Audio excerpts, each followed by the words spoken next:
This is Dr. Laura Froyen. I wanted to share this with you. It's a little bit about reparenting ourselves and taking responsibility for our stuff and kind of how we can start healing some of the things that are going on within us in the moment. And I want to apologize if this is a bit incoherent because I did write this when I had 101-degree fever last night. But it just seemed so relevant in the moment. And I spoke with my mom about it this morning and she agreed that it was something that was important for you guys to hear. So while I was laying in bed last night, my wonderful husband had taken the kids out to dinner so that I would have a quiet house to rest in and so that they wouldn't get contaminated with whatever illness it is that I had. And when they came home, I could hear them playing downstairs. And I had a really, bad fever for me. I hardly ever get a fever. And I was so racked with shivers that I couldn't get out of bed. And I was so thirsty and I needed water. So I was calling for my husband. And as you can hear, my voice is a lot better now. I could barely talk last night. So I was calling for my husband. And I had this story running through my mind in the moment. He wasn't hearing me. And I had this story of, if my husband really cared about me, he would come and check on me and make sure I had everything I needed when he got home. If my family really loved me, they would come and, take care of me. I'm always taking care of them when they're sick. And why isn't anyone taking care of me right now? And I had this narrative going on and it seemed so familiar. And what was crazy about it was that it's the same voice that I've had in my head always since I was a little child. When I would have thoughts like this about when I was sick as a kid or when I was hurt and nobody rushed to take care of me or pay attention to me, I had this little kind of schema or thought that meant that I wasn't important or that I wasn't worthy of tender, loving care. And it got me thinking about how we carry these things with us from childhood, that we build these scripts in childhood. And the thing is about them is that they are, because they're built in childhood, they're built with a child's brain, from a child's perspective, with a child's development. And so I have this really vivid memory of being probably 6. And I had been climbing a tree in the snow. So it's slippery and snowy, and I fell out of the tree and I landed on my back and had the wind knocked out of me. I wasn't seriously hurt, but I remember thinking to myself as I lay there, I wonder how long it would take before someone comes to check on me. And thinking to myself, as this little child, the longer it takes, the less and less they love me. And really making that concrete for myself. And as a child, you have a different brain, a brain that's more self-centered, a brain that's not rational, that's very emotional. And I made all of these kind of conclusions about how my family felt about me based on those experiences and that childlike way of thinking. And yet in the moment when I'm triggered now as an adult, I revert to that very childlike way of thinking. And so it just got me thinking about how we probably all have moments like this where we find ourselves thinking scripts that were written in our childhood and how we shift kind of the blame for those. Like that's because my parents weren't responsive enough or sensitive enough, or that's because, my parents had to work too much.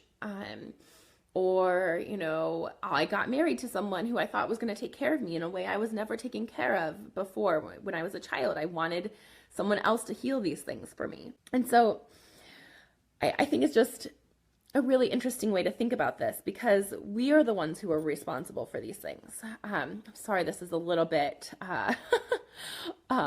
disjointed today. But when I was a child and I got sick, we always joke, my sister and I, that we had to produce vomit or a fever in order to be able to stay home from school. And we say it now joking, but as a child, it wasn't a joke to me. There were plenty of times where I was sent to school when I was sick and had to come home halfway through the day because my parents didn't believe I was sick. That was my perception, that they just didn't believe me. Or if I had a cold, that I was sick enough to warrant staying home. And this was in my kind of child's perception of what was going on.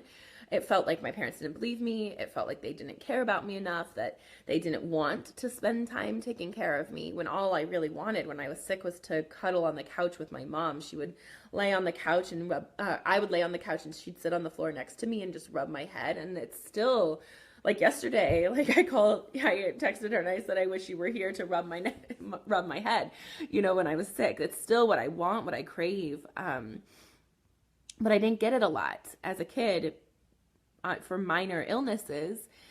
And I didn't understand why as a child. I know now that my parents were school teachers and they had limited sick days. And if it meant staying home from school with me meant a day without pay for them. And when my dad was already working, 2 or 3 jobs, that just wasn't an option most of the time for a minor sickness.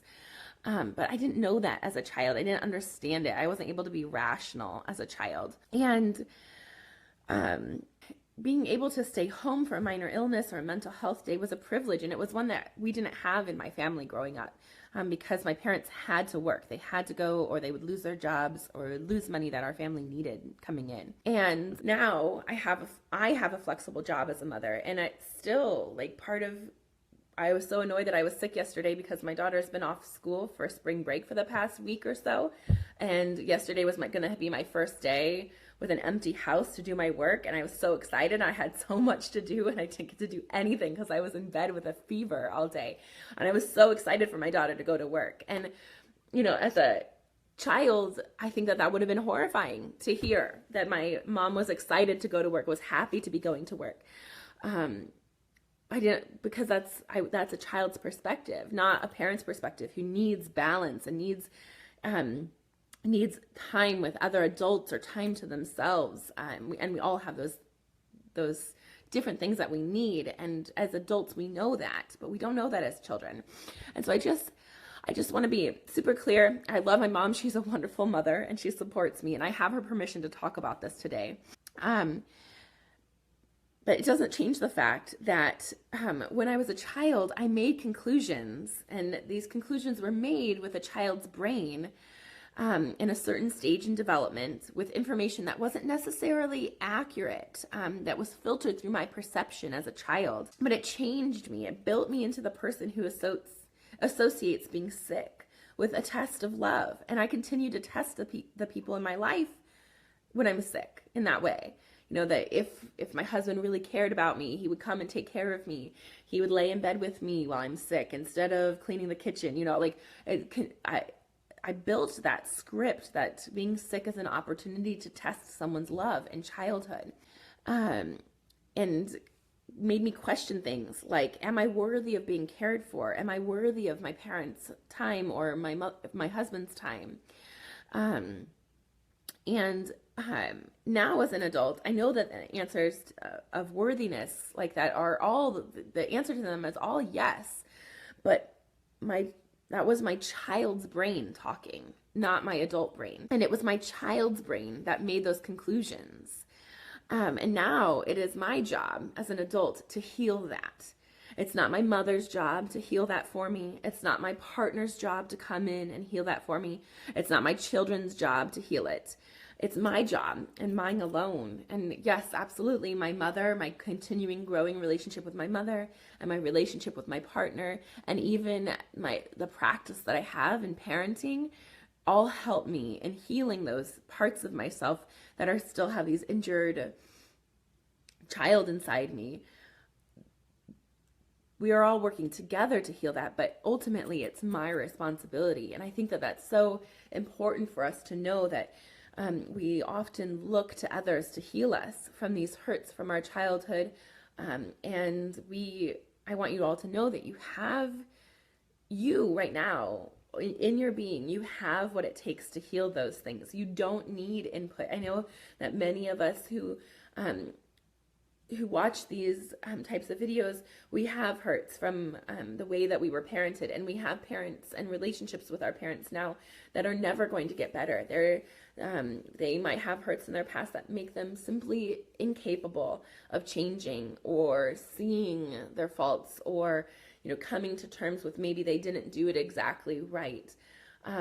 But my point here today is that we don't need them. We don't need them to admit that they were wrong, admit that there was a mistake, because we have the ability to heal ourselves inside ourselves. So in the moment, last night when I was laying in bed with this fever, and I started telling the story about my husband and how he doesn't love me enough because he's not bringing me water. He's not intuitively like reading my mind, knowing that I'm like too cold to get out of bed and I need something to drink really badly. I stopped myself, and in the midst of that story, I said, wow, that is an old script. And that script is not based on reality.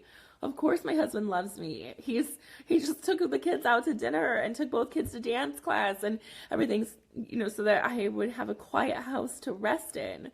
Of course he loves me. And him not being able to read my mind says nothing about his love for me. But you have to be conscious of it. You have to be aware of where those scripts come from and where they, where they started and the age of the child who built them. So I talk often about how for those of us who are parenting toddlers and parenting children that in that 2 to 5 range, they're building their internal working models of themselves and others.